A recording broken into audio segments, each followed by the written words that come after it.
Announcement সেটের সামনে আমাদের অনেকগুলো কালচারাল ইভেন্ট করছে, বিভিন্ন ক্লাবগুলো উদ্যোগগুলো তাদের প্রদর্শন করার ইচ্ছা আছে।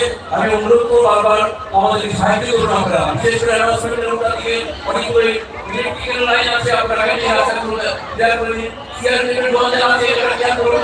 সিআরপিএফের বন্ধে আছে, ক্লিয়ার করুন। সেখানে ইলেকট্রিক্যাল লাইন থাকতে গেলে আপনারা সমস্যায় পড়বেন। আপনারা যদি মনে করেন ইলেকট্রনিক্স আমাদের এমএনসি লাগানো আছে, আপনারা দেখতে পাবেন আপনাদের জন্য সমস্যা হ্যান্ডেল করা হয়েছে। কারণ তারা তো কর্মীরা যাবে, আপনাদের সমস্যা হবে, তাদেরও সমস্যা হবে। কারণ যারা আমাদের যারা আছে, যারা আছে সবাই আমাদের কাছে পারফরমেন্স করতে আয়ের কোনো